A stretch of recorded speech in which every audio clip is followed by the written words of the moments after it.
Hi, I'm Kelly Marie, El Capitan Michael. And I'm Ben Mouse Stewart. And welcome back to our second episode of Swords on the Fence. The show where we debate the news. And this week we're coming to you from Building 19 on the UAW campus.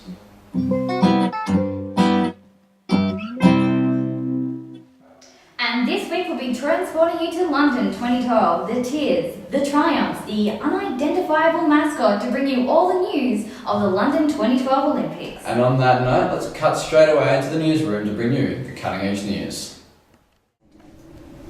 And this week's cuttings from the newsroom floor. Suspicions were raised over the success of a 16-year-old Chinese swimmer, Yi Xuan, whose gold medal winning performance was dampened by accusations of the use of performance-enhancing drugs. American coach John Leonard described the performance as disturbing and unbelievable, although the accusations were later proved to be false, leading to the question, why can't we just accept athletic performance for what it is and take it at face value?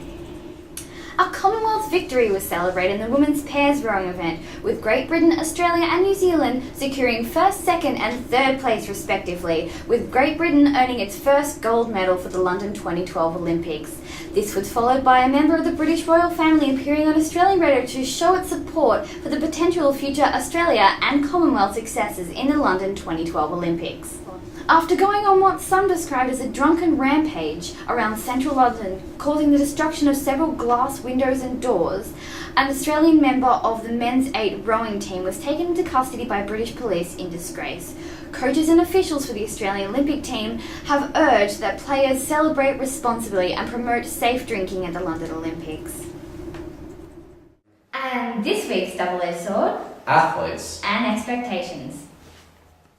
So we came into this Olympics really expecting a lot of our athletes, particularly in the swim team. We want to relive the glory days of Beijing, take out all the golds. Some of our teams were just described as indestructible. James Magnussen was supposed to be this invincible swimmer. However, despite this, we've actually had some performances which have been described as underwhelming and disappointing, despite the fact that they're silver medal, like second in the world performances, which is really leading us to the question, is the media and are we as fans putting too much pressure on our athletes? Perfect.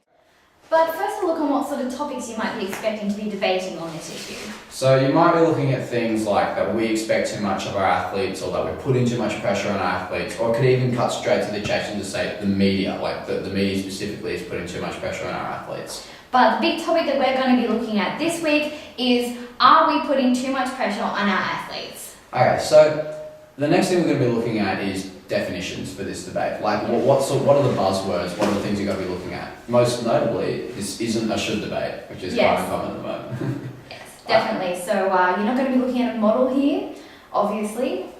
You're going to basically what you're going to be doing is you're going to be looking more for like maybe a sort of criteria or a yardstick, like how much pressure is too much pressure, how many expectations are too much expectations. So I think on the AF, you'll be looking at definitely comparing athletics to other careers, in terms of, yes, we put pressure on our athletes, but it is, a profession. They chose to do this. I mean, to become an athlete, it does require strenuous preparation anyway, so we're only expecting of them what they're training to do. Yeah.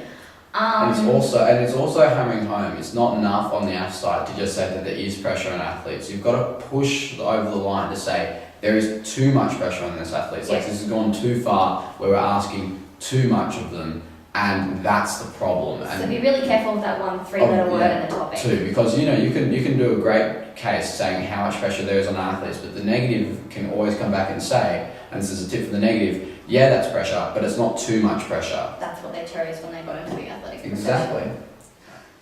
Alright, so in terms of defining this as well, and in terms of setting the parameters for the debate, it is very important to note that this is most likely going to be an Australian issue. Definitely. So basically, if it's that we're putting on too much pressure, it's Australia. If it's the media, it's the Australian media. If any team tries to scope it to a world, you can just simply point out this is unreasonable and unrealistic because different nations have different pressures on athletes, and it just would lead to a messy, undebatable debate, which is not what you want. And you're going to have a better perspective from an Australian perspective anyway. So. Definitely. So the first thing we're going to be looking at is how to approach this from the AF. So on the AF, you're definitely looking at a yardstick sort of method. How much pressure is too much pressure? Definitely. And also looking at the kind of the burden of expectation on athletes as well, and proving that there is, how much of a burden there is and what are the consequences of this, and that it's unreasonable that we expect them to kind of be almost godlike figures, and basically, to do this, you're probably going to need to draw out some examples. Yeah, so basically you can look at a few things which happened in the media recently. One of the ones in pre-Olympics was the Nick Darcy and Cameron Monk, how they had these pictures where they posted themselves brandishing guns on Facebook, which, to be honest, like where they were in America is not illegal. They hadn't broken any laws or any rules, but it's just the image of them brandishing those guns was enough to draw in, should they be kicked off the team, and they were like on the rack for quite a while. But you've got to ask the question and really push forward. This is like unreasonable. They haven't broken any laws, they haven't broken any rules. Why is it that they are getting punished for this so severely? Yeah. That you can kind of push is like an unreasonable burden. That's too much pressure. And it wouldn't be unreasonable to exert the same pressure on other professions. One of the things you can push on from the neg is you can look at other examples, such as the swimmer from China who won the diving this year for the third year in a row. She got told after she won the gold by her family that, unbeknownst to her, her grandparents had died during her training, and her mum has now got breast cancer, which is definitely too much pressure. And you can say but that's not pressure that we're exerting. Exactly, that's not pressure we're exerting. So you can from the net, you can say, listen, this Cameron Monk McDarcy thing, that's nothing compared to this. This is too much pressure. I think the strongest approach from the neg is definitely going to be talking about that. If you choose to become an athlete, it's definitely very much a choice. And obviously, in order to perform well at the profession, one expects a certain amount of training, a certain amount of performance, and the unfortunate thing is that in the athletic profession, you have to be fit, you have to really be at peak physical performance, and this requires a lot of pressure on yourself to be able to do that. So that's what you chose. I mean, we do have expectations on other careers as well. Like, you go to the doctor and you expect them to be able to fix everything. You go to the mechanic and you expect your car to come out perfect. And as an athlete as well, you get the added pressure, which you could say is consensual, of being a role model to all the younger kids who are just learning the thing which you are at your peak at. Which, if you think about the Cameron Monk McDarcy thing, brandishing the guns, you wouldn't expect like a politician. If a politician went over to America and brandished the gun as well, that would be in all sorts of trouble. Talk about employees getting fired because of embarrassing things they're saying about the company on Facebook. There was the Pizza Hut workers in America who showed themselves doing horrible things in the break room and were fired because of it. So it's about a matter of representation. That's right. Smirnoff Vodka is now in the process of being held liable for things which their fans are saying on their Facebook page. So not even what they're saying. You could easily point out that it's not all that unreasonable, the sort of things which Cameron Monk and Nick Darcy have been held to. Backflip, you can then say from the outfall that Cameron Monk and Nick Darcy have worked. It's their life doing this thing. The punishments they're facing. Some in the media were saying just kick him off the squad. This is too far, especially given their history of breaking rules before, as being the bad boys of the swimming team or whatever. Yeah.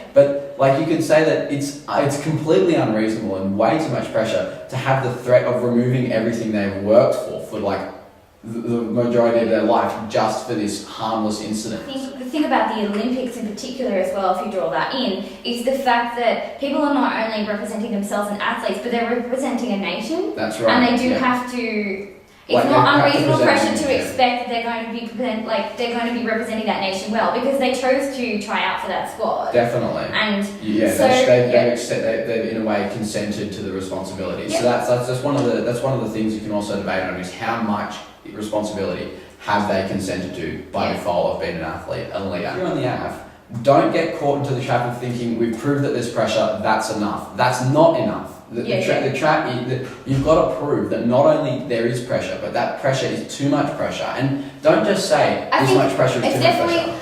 Give a reason why it's too much pressure. I think it's about too much pressure will be a relative issue. Too much pressure compared to what? Compared to and exactly, and that's what we're saying. Bring in other examples. Bring in other professions. Talk about would we expect this of X? Would we expect this of Y? Why are athletes different? Why are they special? You've got to hammer home all these issues. And from the neg, by the same note, this is almost the strongest part of your argument. Is just come out to the AF and say, well, listen, this is pressure, but it's not too much pressure because we expect the same of X or we expect the same of Y. Talk about if politicians and they're not special, we should not be treating them as such. And allow them in special circumstances when they defame a country as an international representative. Yeah. So let's get to the point. Are we AF, neg, or on the fence? Remember that we want your opinion on this, so please go to our Facebook page to comment or put your comments underneath, and please let us know if you have debated this topic or if you have an opinion on it. Yep. So what are you, Ben? You AF, neg, or on the fence? As someone who personally hates all sports topics with a vindication, I would suggest just number 3 in this straight away, so you don't even have to decide. But I'm neg. I just think that the too much clause would be so easy to just say that, look, okay, sure, we're expressing pressure, but it's not too much, and that makes it really hard for the AF to prove. Yeah, I have to say I'm neg as well. Maybe this is a bit biased because we're both not very sporty, but I think it's a high pressure profession. I really think that they're getting into that training for a reason, and while there's only one person in each event that can win gold, it's usually us, damn it! Yeah. It's usually us! If they can't deal with somebody saying, well, that's a bit disappointing, then, well... Then they shouldn't be high-flying athletes. Exactly. Other news this week's silly topic is, should we start giving out the wooden spoon at the Olympics, the traditional good old reward for last place? Once again, thanks for watching. We've been Swords on the Fence. I'm Kelly. I'm Mouse. And until next time, stay sharp.